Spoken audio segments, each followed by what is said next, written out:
kalian berwisata ke air terjun atau coban? Pasti menyenangkan bukan? Kita bisa melihat air terjun, merasakan udara segar, berinteraksi dengan banyak sekali jenis hewan, dan juga melihat berbagai jenis tumbuhan. Apakah kalian sudah tahu jenis-jenis tumbuhan yang ada di area air terjun tersebut atau tumbuhan yang ada di sekitarmu? Jika belum, simak video ini karena kita akan bersama-sama belajar mengenai tumbuhan di Kingdom Plantae. Berbagai jenis tumbuhan tersebut termasuk ke dalam Kingdom Plantae. Sekarang kita akan belajar bersama mengenai ciri-ciri dari Kingdom Plantae. Yang pertama, organisme Kingdom Plantae merupakan sel eukariotik, artinya memiliki membran inti. Yang kedua, memiliki dinding sel yang terbuat dari selulosa. Sehingga ketika teman-teman melihat sel tumbuhan, maka bentuknya akan cenderung tetap. Yang ketiga, tumbuhan memiliki klorofil yang membantunya untuk berfotosintesis, sehingga tumbuhan bisa menghasilkan makanannya sendiri. Karena tumbuhan bisa menghasilkan makanan sendiri, tumbuhan disebut organisme autotrof. Dengan bantuan sinar matahari dan klorofil yang ia miliki, tumbuhan bisa mengolah karbon dioksida dan unsur-unsur hara menjadi makanan seperti glukosa dan juga hasil lain berupa oksigen. Dan yang keempat, pada Kingdom Plantae, organ-organnya meliputi daun, batang, dan akar. Selanjutnya, kita akan mengenal klasifikasi plantae. Banyak sekali pengelompokan organisme pada Kingdom Plantae. Pada kesempatan kali ini, kita akan belajar klasifikasi plantae berdasarkan divisinya. Terdapat 3 kelompok utama. Yang pertama ada Bryophyta atau tumbuhan lumut. Yang kedua ada Pteridophyta atau tumbuhan paku. Dan yang ketiga ada Spermatophyta atau tumbuhan berbiji. Mari kita mengenal tumbuhan yang pertama, yaitu Bryophyta atau tumbuhan lumut. Kita seringkali menemukan Bryophyta di dekat bebatuan atau tempat-tempat lembab. Bryophyta sendiri atau tumbuhan lumut sebenarnya memiliki klorofil sehingga nampak berwarna hijau. Namun tidak seperti tumbuhan lainnya yang memiliki batang, akar, dan daun, tumbuhan lumut tidak memiliki akar, batang, dan daun yang bisa dibedakan dengan jelas. Sehingga Bryophyta kita sebut sebagai organisme Talophyta. Apa saja ciri-ciri dari Bryophyta? Yang pertama, bersifat autotrof atau dapat membuat makanannya sendiri. Yang kedua, belum dapat dibedakan batang, daun, dan akarnya, sehingga kita hanya melihat seperti lempengan hijau yang ada di bebatuan. Ketiga, tidak memiliki berkas pembuluh seperti tumbuhan lainnya. Yang keempat, mengalami metagenesis atau pergiliran keturunan. Dan yang kelima, terdapat fase gametofit dan sporofit sebagai perkembangbiakan dari Bryophyta. Dan yang terakhir, biasanya tumbuhan Bryophyta berukuran mikroskopis dan berhabitat di tempat yang lembab, sehingga teman-teman pasti bisa menemukan lumut di daerah-daerah yang lembab atau basah. Nah, klasifikasi Bryophyta sendiri terdiri dari 3 kelompok besar. Yang pertama, Hepaticae atau lumut hati. Yang kedua, ada Anthoceratae atau lumut tanduk. Yang ketiga, ada Musci atau lumut daun. Nah, kita akan mengenal jenis-jenis lumut berdasarkan klasifikasi yang sudah saya sebutkan.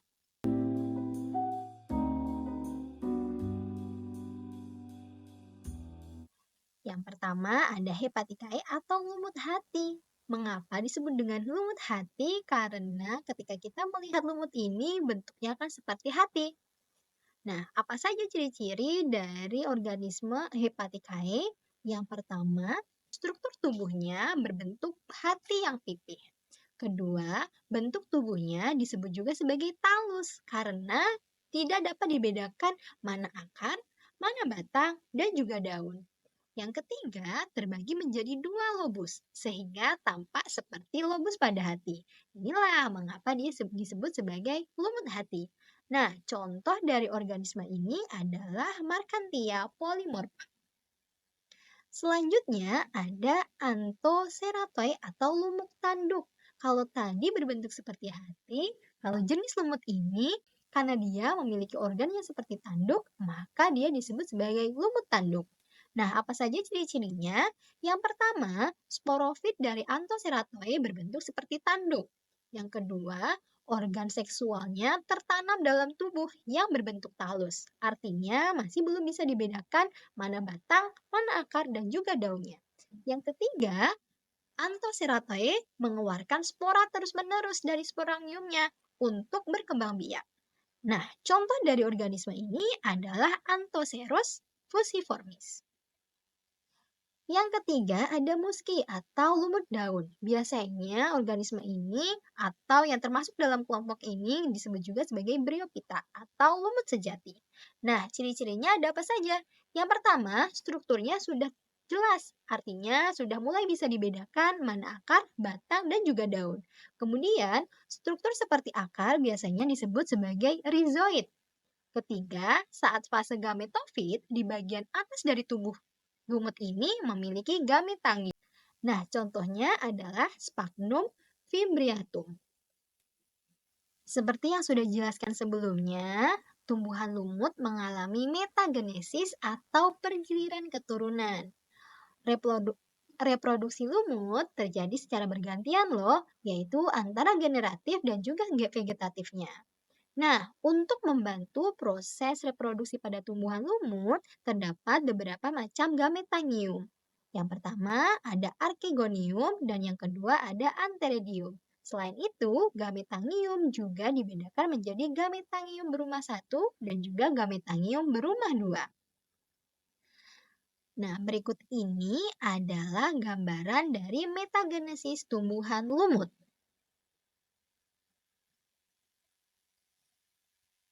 Ternyata, lumut bukan hanya menempel pada bebatuan saja.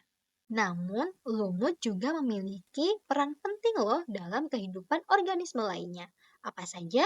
Yang pertama, lumut merupakan pendukung organisme lain, seperti menjadi tempat tinggal beberapa hewan kecil. Lumut juga digunakan sebagai bahan obat-obatan alami. Yang ketiga, tumbuhan lumut biasanya disebut sebagai tumbuhan pioner atau tumbuhan perintis, yang mana ketika ada kerusakan alam, maka pertama kali tumbuhan yang akan hidup adalah tumbuhan lumut. Selain itu, tumbuhan lumut juga berperan sebagai penyeimbang ekosistem, sehingga kehadiran lumut sangat berperan penting bagi kehidupan. Dan yang terakhir merupakan bioindikator alami. Keberadaan lumut bisa menjadi indikator sebuah lingkungan itu dalam keadaan baik atau keadaan terancam. Setelah mengenal kelompok Bryophyta, selanjutnya kita akan mengenal kelompok Pteridophyta atau tumbuhan paku. Apa saja ya ciri-ciri dari organisme yang termasuk ke dalam Pteridophyta? Yang pertama, sudah dapat dibedakan akar, batang, dan daunnya. Atau Pteridophyta biasanya juga disebut sebagai tumbuhan Cormophyta.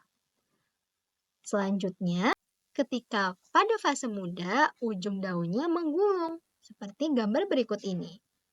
Nah, selanjutnya batangnya juga sudah memiliki berkas pembuluh, yaitu pembuluh xilem dan floem. Keempat, tumbuhan paku juga mengalami metagenesis yang seperti pada tumbuhan lumut, namun terdapat fase-fase yang berbeda. Dan yang terakhir, seperti tumbuhan lumut, Pteridophyta atau tumbuhan paku juga banyak ditemukan di tempat-tempat yang lembab. Kemudian kita akan mengenal klasifikasi dari tumbuhan paku. Terdapat dua pengelompokan utama, yaitu berdasarkan jenis sporanya dan juga berdasarkan familinya. Berdasarkan sporanya, terdapat tiga klasifikasi utama tumbuhan paku, yaitu homospora, heterospora, dan paku peralihan. Berikut ini merupakan metagenesis yang dapat kalian temukan pada berbagai jenis tumbuhan paku berdasarkan jenis sporanya. Selanjutnya, kita akan mengenal klasifikasi paku berdasarkan familinya. Terdapat Terdapat 4 klasifikasi utama berdasarkan familinya, yaitu ada Silophyta atau paku purba, kemudian ada Arthrophyta atau paku ekor kuda, kemudian ada Lycopodidae atau paku kawat, dan ada Felicinae atau paku sejati. Mari kita mengenal lebih dalam setiap famili dari tumbuhan paku. Yang pertama ada Pilophyta atau biasa dikenal sebagai paku purba. Mengapa disebut paku purba? Karena merupakan paku telanjang yang tidak berdaun. Artinya, organ berupa daun tidak bisa dilihat dengan jelas. Organisme ini berfotosintesis di batang karena hanya batangnya yang mengandung klorofil. Kemudian memiliki sifat homospora dan biasanya banyak hidup di daerah tropis dan subtropis. Contoh dari organisme Silophyta adalah Silotum nudum. Selanjutnya ada Arthrophyta atau paku ekor kuda. Nah, paku jenis ini memiliki ciri-ciri yang pertama, memiliki tubuh yang cabangnya berkarang dan jelas kelihatan berbuku-buku atau berluas-luas. Kemudian, sporofil pada Arthrophyta biasanya berbeda dengan daun biasa. Biasanya dia berbentuk seperti perisai. Nah, terdapat pada buku-buku dari rizoma atau pada pangkal batang. Nah, contoh dari Arthrophyta sendiri adalah Equisetum debile. Selanjutnya ada Lycopodidae atau paku kawat. Jenis organismenya mempunyai batang dan akar yang bercabang dan mirip seperti garpu. Kemudian, daunnya berbentuk kecil atau mikrofil dan tidak bertangkai serta bertulang daun satu. Kemudian, sporangiumnya terdapat pada ketiak daun. Contoh dari Lycopodidae adalah Lycopodium sp. Selanjutnya ada kelas Felicinae atau jenis Felicinae, di mana memiliki ciri-ciri memiliki batang yang tertanam di dalam tanah membentuk rizoma. Kemudian daunnya berupa makrofil dan bentuknya bermacam-macam. Ada yang bertangkai, ada yang sejajar, kemudian tulangnya juga bercabang-cabang. Nah, seperti paku pada umumnya, Felicinae saat muda membulung daunnya yang biasanya kita biasa amati di ujung daun. Contoh dari Felicinae adalah Asplenium nidus. Nah, berikut ini merupakan siklus hidup tumbuhan paku atau yang biasa kita kenal sebagai metagenesis tumbuhan paku.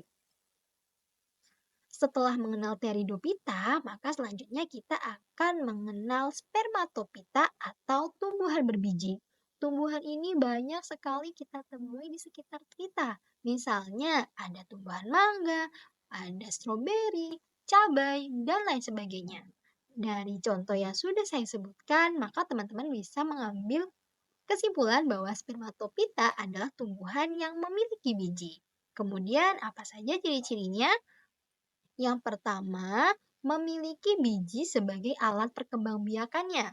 Yang kedua, memiliki sistem transportasi air dan nutrisi. Maka dari itu, tumbuhan Spermatophyta memiliki pembuluh seperti xilem dan floem yang terletak pada batangnya. Yang ketiga, tumbuhan ini merupakan tumbuhan sejati, yang mana kita bisa membedakan nih antara batang, akar, dan juga daunnya. Keempat, menghasilkan bunga sebagai alat perkembangbiakannya atau alat reproduksinya.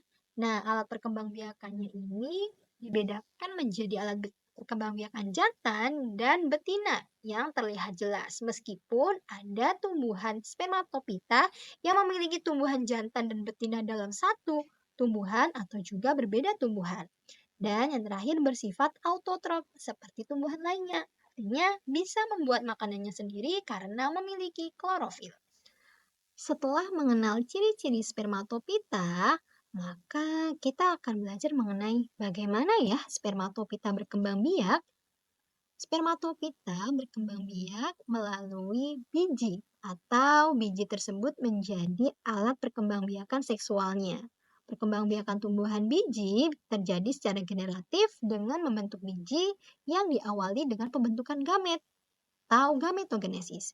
Kemudian dilanjutkan dengan proses penyerbukan atau polinasi dan diakhiri dengan peleburan gamet jantan dan betina atau biasanya kita sebut sebagai fertilisasi yang nantinya akan menghasilkan embrio. Nah, sedangkan perkembangbiakan secara vegetatif atau aseksualnya, tumbuhan spermatopita biasanya menggunakan organ-organ vegetatif tertentu seperti menggunakan tunas, tunas adventif, rizoma, dan juga stolon. Apa saja ya jenis-jenis dari spermatopita? Nah, spermatopita sendiri dikelompokkan menjadi dua kelompok besar. Ada gymnospermae atau tumbuhan berbiji terbuka dan angiospermae, tumbuhan berbiji tertutup. Ciri-ciri dari gymnospermae yang pertama, bakal bijinya terbuka, artinya tidak ada daging buah. Kedua, bentuk pohonnya cenderung besar dan bercabang. Ketiga, tidak memiliki bunga sejati. Biasanya tumbuhan ini hanya memiliki strobilus, bentuknya seperti kerucut pada pohon pinus. Dan yang keempat, mengalami pembuahan tunggal. Artinya hanya satu inti sperma yang membuahi sel telur. Nah, sedangkan angiospermae memiliki ciri-ciri yang sedikit berbeda. Yang pertama, bakal bijinya terlindungi dalam bakal buah. Yang kedua, memiliki bunga lengkap dengan benang sari dan juga putiknya. Ketiga, mengalami pembuahan ganda, artinya dalam satu inti sperma membentuk embrio dan satunya lagi membentuk cadangan makanan. Berikut ini adalah contoh dari gymnospermae atau tumbuhan berbiji terbuka. Ada genetopita, ada pinopita, dan kikadopita. Sedangkan tumbuhan angiospermae sendiri terbagi menjadi dua kelompok utama juga. Ada monokotil dan juga nikotil. Monokotil memiliki ciri berbiji tunggal, berakar serabut, dan batangnya tidak bercabang. Contohnya adalah tumbuhan padi dan tumbuhan jagung. Sedangkan dikotil memiliki sedangkan tumbuhan dikotil biasanya kita sebut sebagai berbiji ganda atau berbiji dua. Memiliki akar tunggal dan memiliki batang yang bercabang. Contohnya ada pohon mangga dan juga pohon jambu. Nah, itu tadi klasifikasi dari kingdom plantae. Kita sudah mengenal banyak sekali jenis-jenis tumbuhan ya. Semoga dengan video ini teman-teman semua bisa mengenal berbagai jenis tumbuhan yang ada di sekitar teman-teman.